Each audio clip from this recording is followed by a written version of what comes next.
Hello ನಮಸ್ಕಾರ ಸ್ನೇಹಿತರೆ, tailor ಕೆಲಸ ಮಾಡೋಕ್ಕೆ ಯಾವ ವಸ್ತು ಬೇಕು ನಾನು ಈ ವಿಡಿಯೋದಲ್ಲಿ ತೋರಿಸಿದ್ದೇನೆ. ನೀವು ದಯವಿಟ್ಟು ಫುಲ್ ವಿಡಿಯೋ ವಾಚ್ ಮಾಡಿ, ನಿಮಗೆ ಅರ್ಥ ಆಗುತ್ತೆ. ಇದು ನಮ್ಮ ಓನ್ ಶಾಪ್. ನನ್ನ ಅಂಗಡಿಯಲ್ಲಿ 2 ಟೈಲರಿಂಗ್ ಮಷಿನ್ಗಳಿದ್ದಾವೆ. ಒಂದು ಜಾಕ್ 4 ಮತ್ತು ಇನ್ನೊಂದು ಜಾಕ್ 5 ಅಂತ. ಇದು ಜಾಕ್ 4 ಅಂತ. ಇದು ನನ್ನ ಮಿಷಿನ್. ಒಂದು 4 ವರ್ಷ ಆಯಿತು ಈ ಮಷಿನ್ ತೊಗೊಂಡು. ನಾನು ಓನ್ ಬಿಸ್ನೆಸ್ ಮಾಡಿ 5 ರಿಂದ 6 ವರ್ಷ ಆಯಿತು ಸ್ವಂತ ಬಿಸ್ನೆಸ್ ಮಾಡ್ತಾಯಿದ್ದೀನಿ.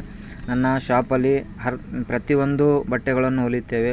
ಎಲ್ಲ ರೆಡಿ ಆದ ನಂತರ ಈ ಥರ ನೇತಾಕುತ್ತೇವೆ. ಇದು ನಮ್ಮ ಐರನ್ ಬಾಕ್ಸ್, ಅಂದರೆ ಇಸ್ತ್ರಿ ಪೆಟ್ಟಿಗೆ. ಈ ಪೆಟ್ಟಿಗೆ ಇರಲಿಲ್ಲ ಅಂದರೆ ಕೆಲಸನೇ ಆಗೋದಿಲ್ಲ. ಆಮೇಲೆ ಇದಾದ ನಂತರ ಪ್ರತಿಯೊಂದು ಕೆಲಸ ಮಾಡೋಕ್ಕೆ ಇದು ಓರ್ಲಾಕ್ ಮಷಿನ್ ಅಂತಾರೆ. ಇದಕ್ಕೆ ಓರ್ಲಾಕ್ ಮಷಿನ್ ಅಂದರೆ ಪ್ಯಾಂಟ್ ಮತ್ತು ಶರ್ಟ್ಗೂ ಯೂಸ್ ಆಗುತ್ತೆ. ಎಲ್ಲನೂ ಮ್ಯಾನೇಜ್ ಮಾಡುತ್ತೆ. ಆಮೇಲೆ ಫಸ್ಟು ನಾನು ತೊಗೊಂಡಿರೋದು ಆ ಮಷೀನು, ಆಮೇಲೆ ನೆಕ್ಸ್ಟು ಜಾಕ್ 4 ತೊಗೊಂಡಿರೋದು, ಆಮೇಲೆ ಈ ಜಾಕ್ 5 ತೊಗೊಂಡಿರೋದು. ಇದನ್ನು ತೊಗೊಂಡು 1 ವರ್ಷ ಆಯಿತು. ನನ್ನ ಅಂಗಡಿಯಲ್ಲಿ ಪ್ರತಿಯೊಂದು ಪ್ಯಾಂಟ್ ಮತ್ತು ಶರ್ಟ್ ಎಲ್ಲನೂ ಸ್ಟಿಚಿಂಗ್ ಆಗುತ್ತವೆ. ಒಳ್ಳೆಯ ಅತಿ ಕಡಿಮೆ ಬೆಲೆಯಲ್ಲಿ ನಾನು ಸ್ಟಿಚಿಂಗ್ ಮಾಡಿ ಕೊಡುತ್ತೇನೆ. ಇದು ನನ್ನ ಮಷಿನ್. ಇದು ನನ್ನ ಫುಲ್ ಬ್ಲಾಗ್ ಅಂತ. ಅಂದರೆ ಇದೆಲ್ಲ ಶಾಪು ನಮ್ಮದೇ. ಓನ್ ಬಿಸ್ನೆಸ್ ಮಾಡ್ತಾಯಿದ್ದೀವಿ. ಕೈಲಾದಷ್ಟು ತಕ್ಕಮಟ್ಟಿಗೆ ಕೆಲಸ ಮಾಡಬೇಕು. ಇದು ಎಲ್ಲ ಬಟ್ಟೆಗಳು ಈ ಥರ ಬಂದು ಬೀಳ್ತವೆ ಅಂಗಡಿಯಲ್ಲಿ. ಇದಾದ ನಂತರ ನಮ್ಮ ಕಟಿಂಗ್ ಶುರುವಾಗುತ್ತೆ.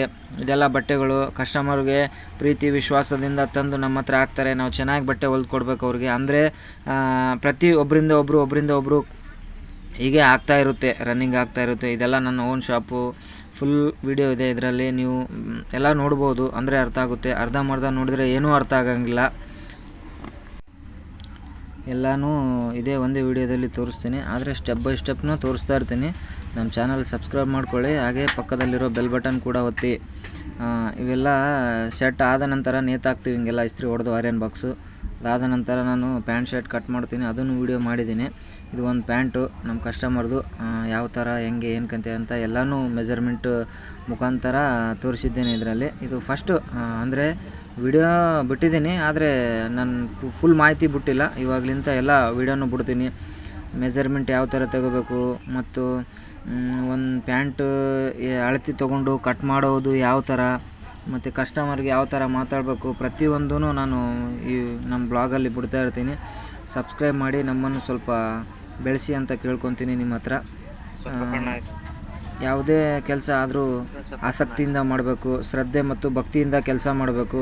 ಅಂದರೆ ನಮಗೆ ಕೆಲಸ ಬರುತ್ತೆ. 1 ಸಲ 2 ಸಲ ಮಾಡಿದರೆ ಕೆಲಸ ಬರುತ್ತೋ ಬಿಡುತ್ತೋ ಇಲ್ವೋ ಅಂತ ಬೇಜಾರು ಪಟ್ಕೋಬಾರ್ದು. ಯಾವುದೇ ಕೆಲಸ ಆಗಲಿ 1 ಸಲ ಇಲ್ಲ 2 ಸಲ ಮಾಡಬೇಕು, 2 ಸಲ ಇಲ್ಲ 3 ಸಲ ಮಾಡಬೇಕು.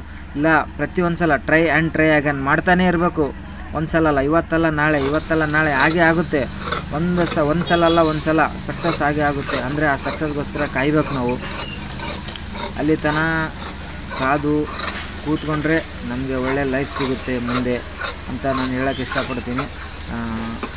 ಪ್ರೀತಿ ವಿಶ್ವಾಸ ನಮಗೆ ನಮ್ಮ ಯೂಟ್ಯೂಬ್ ಚಾನಲ್ ಮೇಲೆ ಇರಲಿ ಅಂತ ಕೇಳ್ಕೊತೀನಿ ನಿಮ್ಮ ಹತ್ರ. ಹಾಗೆ ಇದೊಂದು ಪ್ಯಾಂಟು ನಮ್ಮ ಸ್ನೇಹಿತರದ್ದು ಕಟ್ ಮಾಡ್ತಾಯಿದ್ದೀನಿ. ನೀವು ಫುಲ್ ನೋಡ್ಬೋದು. ನೀವು ಯಾವ ಥರ ಕಟ್ ಆಗುತ್ತೆ ಮತ್ತು ಯಾವ ಥರ ಸ್ಟಿಚಿಂಗ್ ಆಗುತ್ತೆ ಅದೂ ಹಾಕ್ತೀನಿ ವಿಡಿಯೋ ಯೂಟ್ಯೂಬಲ್ಲಿ. ಪ್ರತಿಯೊಂದು ವೀಡಿಯೋನೂ ಮಾಡಿ ಹಾಕ್ತೀನಿ. ಎಲ್ಲನೂ ಒಬ್ಬ ಬಿಸ್ನೆಸ್ ಮಾಡೋಕ್ಕೆ ಏನೇನು ಬೇಕು ನಮಸ್ಕಾರ ಎಲ್ಲನೂ ತೋರಿಸ್ತೀನಿ ನಿಮಗೆ.